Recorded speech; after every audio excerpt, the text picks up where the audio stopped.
नमस्कार दोस्तों, आपका स्वागत है आपके अपने YouTube चैनल गांव वाला ट्रेडर्स में।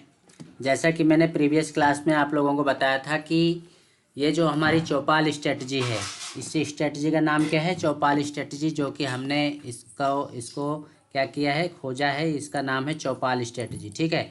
चौपाल स्ट्रेटजी में क्या होता है, जिनको जो लोग गाँव के होंगे उनको पता होता है चौपाल मीन्स होता क्या है। ठीक है। चौपाल, ये है हमारी चौपाल स्ट्रेटजी। तो ये बेसिकली इसके बारे में थोड़ा सा मैं आप लोगों को आज बता देता हूँ। और कल जो है हमारा फिन निफ्टी की एक्सपायरी है। तो फिन निफ्टी के एक्सपायरी के लिए मैंने ये कुछ पॉइंट्स बनाए हैं, उसको आप लोग फॉलो करके कल बैंक ये फिन निफ्टी के एक्सपायरी के मस्त मज़े लीजिए। मैं यहाँ पे किसी भी व्यक्ति को ट्रेड लेने का सजेशन नहीं देता हूँ, ना ही मेरा कोई पेड कोर्स है। मैं सेबी रजिस्टर्ड एनालिसिस नहीं हूँ। ये सिर्फ और सिर्फ वीडियो जो मैं आप लोगों को यहाँ पे रिकॉर्ड करके डालता हूँ या लाइव वीडियो स्ट्रीमिंग होती है, वो सिर्फ लर्निंग पर्पज़ के लिए होती है। ठीक है। तो चलिए शुरू करता हूँ मैं अपनी चौपाल स्ट्रेटजी। ये चौपाल स्ट्रेटजी का जो यूँ कहना चाहिए उत्पत्ति या ओरिजिन जो है, वो बेस है इसका, मेन या लॉजिक कह सकते हैं। ये काम करता है हमारा ट्रेंड लाइन पे। ट्रेंड लाइन चाहे वो ट्रेंड हमारा इंट्राडे के दौरान, ये भी ध्यान रखना, इसको आप पॉइंट नंबर 1 पे लिख सकते हो कि इंट्राडे के दौरान। ठीक है। इंट्राडे में, क्योंकि हम ट्रेड कहाँ ले रहे हैं, इंट्राडे के लिए ले रहे हैं, उसको हम होल्ड करके नहीं रख रहे हैं। इंट्राडे में ट्रेड ले रहे हैं, चाहे मार्केट अप साइड जाए चाहे डाउन साइड जाए, उससे हमें कोई मतलब नहीं है। बस हमारा सेटअप बनेगा, हम ट्रेड लेंगे। ठीक है। तो चौपाल स्ट्रेटजी बेसिकली क्या है कि ये ट्रेंड लाइन पे काम करती है। जैसे आप लोगों को यहाँ पे मैंने फिन निफ्टी का चार्ट लगा रखा है, ये 5 मिनट टाइम फ्रेम में है। एक चीज़ और बता दूँ, दूसरे पॉइंट में आप डाल सकते हो इसको, आप फिर निफ्टी में लगाओ, बैंक निफ्टी में लगाओ, निफ्टी में लगाओ, कहीं भी लगाओ, ये हर जगह काम करता है। ठीक है। अब कुछ चीज़ों के लिए मैंने कुछ रूल्स बना रखे हैं। जैसे बैंक निफ्टी हो गए तो बैंक निफ्टी के लिए मैंने कुछ रूल्स बना रखे हैं, निफ्टी के लिए कुछ रूल्स बना रखे हैं, उसी तरह फिर निफ्टी के लिए भी कुछ रूल्स बना रखे हैं। ठीक है। रूल्स ज़्यादा कुछ डिफरेंट नहीं है, सबका सेम ही है। तो आप चाहो तो इसके रूल्स थोड़ा सा समझ लो और लॉजिक समझ लो, तो आपको ये स्ट्रेटजी समझ में आ जाएगी। और उसको समझने के बाद आप ट्रेड, वो आपकी इच्छा है, आप ट्रेड लेना चाहते हो कि नहीं लेना चाहते हो। जो लोग सीखना चाहते हैं इसको बैक टेस्ट कर लें पहले, बैक टेस्ट नहीं करना चाहते हैं फ्रंट टेस्ट कर लें।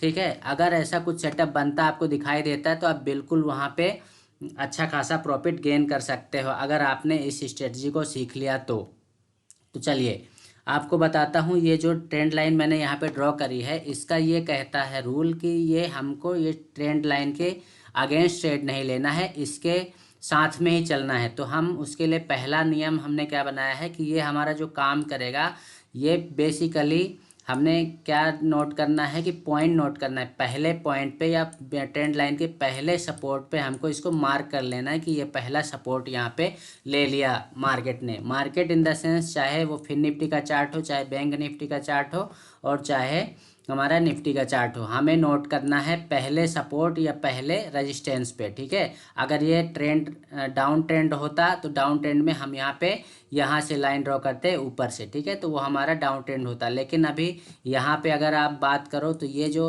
एक ट्रेंड लाइन मैं आप लोगों को ड्रॉ करके दिखा देता हूँ, यहाँ से हम इसको ड्रॉ कर सकते हैं। ये बिल्कुल सही बन रहा है। लेकिन आप देखेंगे हमारे रूल्स के हिसाब से ये पहला हमारा क्या हो गया, पहला रेजिस्टेंस हो गया, ये दूसरा रेजिस्टेंस हो गया। अब हमें तीसरे रेजिस्टेंस पे ट्रेड लेना था।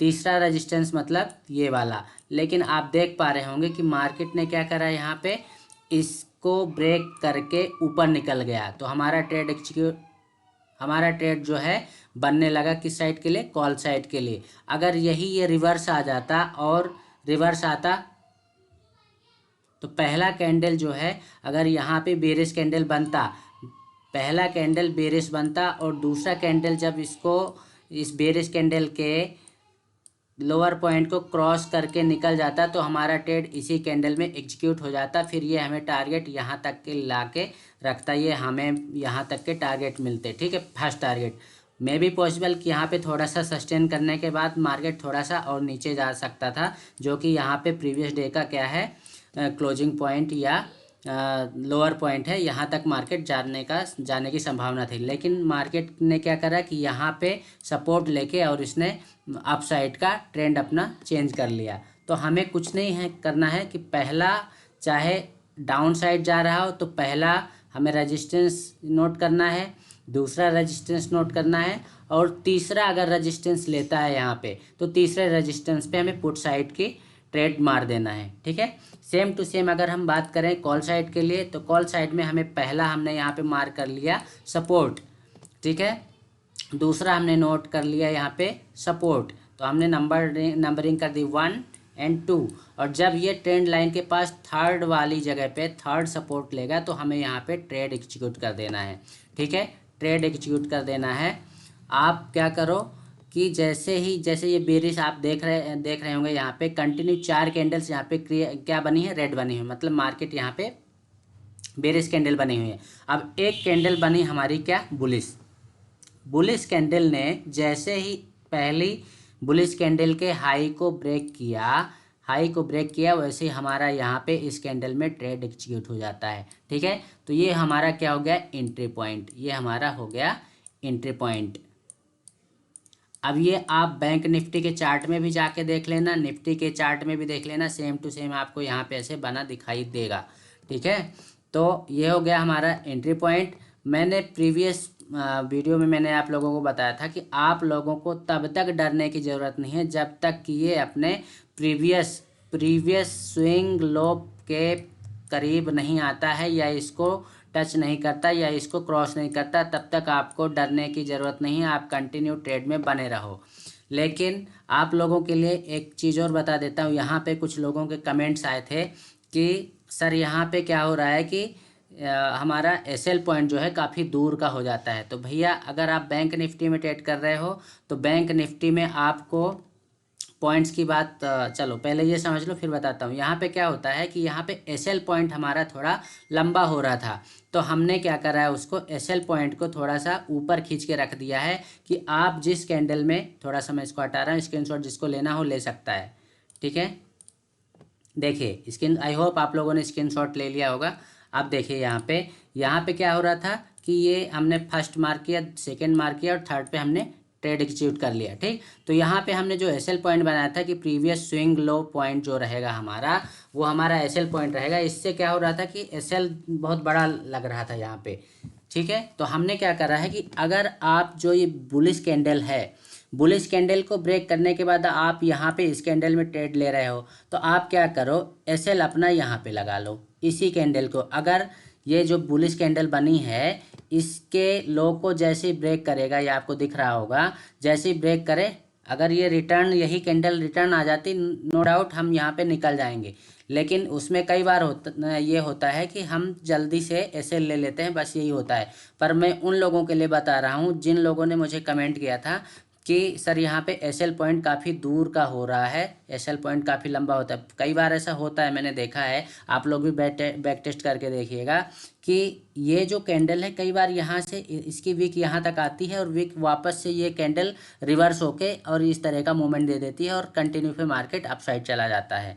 ठीक है, तो आपका थोड़ा, जब आप ट्रेड ले रहे होगे तो वहाँ पे थोड़ा सा आपको सतर्क रहना है और आपके प्रेजेंस ऑफ माइंड के हिसाब से ट्रेड लेना है कि आपको जल्दी एग्जिट नहीं करना है। बट जो लोग एग्रेसिव ट्रेडर हैं या जल्दी भड़बड़ा जाते हैं तो भैया यहीं पे आप एसएल ले लेना, इसके लिए मैं और ज़्यादा कुछ नहीं बता सकता हूँ। ठीक है, तो यहाँ पे अगर आपने इसको एसएल पॉइंट बना रखा है तो फिर आप प्रॉफिट भी जल्दी वो करने की कोशिश करोगे कि मैं जल्दी निकल जाऊं।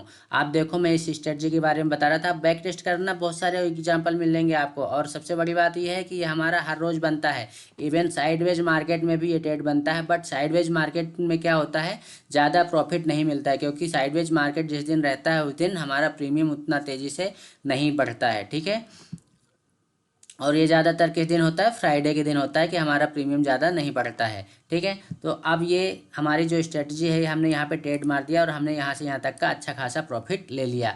अब एक चीज़ और है, यहाँ पे बहुत सारे लोगों ने मुझे ये भी कमेंट करके पूछा था कि सर ये जब चौथी बार यहाँ पे ट्रेंड लाइन के पास आ रहा है तो क्या वापस से ट्रेड ले सकते हैं? बिल्कुल ले सकते हैं, नो डाउट। बट आपका ट्रेड यहीं पे एग्जीक्यूट होगा, यहीं पर एग्जीक्यूट होगा। रूल वही रहेगा, सेम टू सेम रूल वही रखना है। जब इसके हाई को प्रीवियस ये जो ग्रीन कैंडल बनी है, मतलब बुलिश कैंडल बनी है, इसके हाई को ब्रेक करने पे ही आपको ट्रेड लेना है।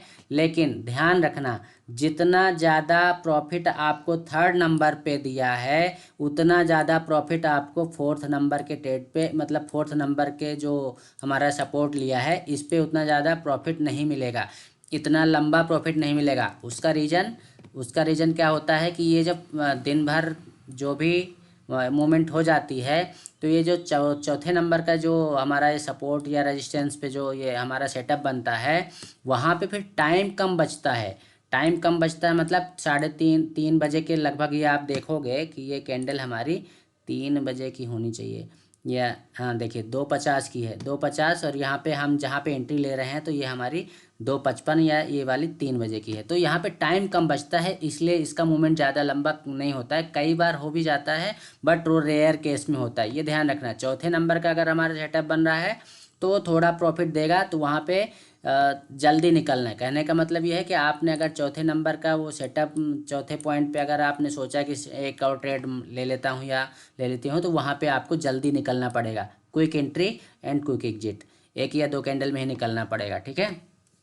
तो ये हो गया हमारा ये सेटअप के बारे में थोड़ा सा, और आपको इसके पॉइंट्स के बारे में बताना चाह रहा हूँ कि हमें ट्रेड एग्जीक्यूट करना कैसे है, क्यों करना है। तो वो पॉइंट्स देख लीजिए थोड़ा सा। ये रूल्स के उस पे आता है, ये रूल्स मैं आप लोगों को बता रहा हूँ। रूल क्या है भैया, अगर आप बैंक निफ्टी में ट्रेड कर रहे हो तो हमें 1 नंबर और 2 नंबर का जो सपोर्ट ले रहा है इसके बीच का जो गैप है इससे ज़्यादा मतलब नहीं है। बट एटलीस्ट बैंक निफ्टी में ये जो गैप है 40 to 60 पॉइंट का होना चाहिए, 40 to 60 पॉइंट का होना चाहिए। लेकिन सबसे जो विशेष ध्यान रखने वाली बात है वो हमारा second number and third number का जो ये हमारा सपोर्ट ले रहा है या रेजिस्टेंस ले रहा है उसके बीच का गैप मिनिमम 30 पॉइंट से कम नहीं होना चाहिए, 30 पॉइंट से ज़्यादा होना चाहिए। अगर ये गैप हमारा 50 to 60 पॉइंट का है तो ये ट्रेड हमें बहुत अच्छा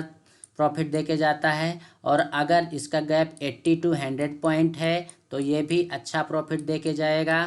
और अगर 120 to 150 का गैप है तो भी अच्छा प्रॉफिट दे के जाएगा। लेकिन अगर 150 to 250 का अगर यहाँ पे गैप है तो फिर यहाँ पे ट्रेड नहीं लेना है। और अगर 30 पॉइंट से कम का है गैप दोनों के बीच में तो यहाँ पे हमें ट्रेड नहीं लेना है। ये हो गया रूल्स। ये पहला रूल तो आपका ये हो गया कि आपको मार्क करना है ये सपोर्ट, ट्रेंड लाइन का जो सपोर्ट है पहला मार्क किया, सेकंड मार्क किया और थर्ड पे हमें ट्रेड लेना है। ये सेकंड रूल हो गया हमारा, रूल नंबर 2। ये बहुत इंपॉर्टेंट है, इसको ध्यान में रख के ट्रेड लीजिएगा, ठीक है। थर्ड हमारा रूल क्या हो जाएगा कि अगर हम कॉल साइड के लिए जा रहे हैं, अगर हम कॉल साइड के लिए जा रहे हैं तो हमें क्या करना पड़ेगा, सेकेंड कैंडल, एक आपको बुलिश कैंडल दिखी, सेकेंड कैंडल में हमारी एंट्री हो जानी चाहिए, ठीक है। इसके हाई को ब्रेक कर देना चाहिए। अगर सेकेंड कैंडल इसके हाई को ब्रेक नहीं कर पाती इट मीन्स कुछ लफड़ा है, समझ जाइएगा, कुछ प्रॉब्लम है, ठीक है। या कि यही कैंडल रिवर्स मार देती है तो भी लफड़ा है, ठीक। अब इसके वीडियो में ज़्यादा लंबा रिकॉर्ड नहीं करूँगा। आई होप आप लोगों की समझ में आ गया होगा। अगर नहीं आता है आप लोगों की समझ में, कुछ आपके डाउट्स हैं तो प्लीज़ मुझे कमेंट्स कीजिए, मैं आप लोगों के डाउट्स क्लियर करूँगा। और स्क्रीन पे आपको एक नंबर चलता हुआ दिखाई दे रहा होगा, ये हमारा लर्निंग ग्रुप का व्हाट्सएप नंबर यहाँ पे दिया हुआ है। आप लर्निंग ग्रुप के व्हाट्सएप नंबर में व्हाट्सएप करके हमारे डायरेक्टली गूगल मीट की क्लास में ज्वाइन कर सकते हैं, जो कि पर डे रात को 8:30 बजे होती है। ये क्लास पर डे 8:30 बजे होती है और यहाँ पे बहुत सारे लोग जुड़ते हैं, अपने अपने डाउट्स क्लियर करते हैं, ठीक है। ये वीडियो की रिकॉर्डिंग मैं बंद कर रहा हूँ ताकि जो हमारे क्लास के अटेंडीज़ हैं वो अपने क्वेश्चंस पूछ सकें। उनके क्वेश्चंस को मैं यहाँ पे रिकॉर्ड नहीं कर रहा हूँ। तो बहुत बहुत धन्यवाद दोस्तों। जय हिंद, जय भारत।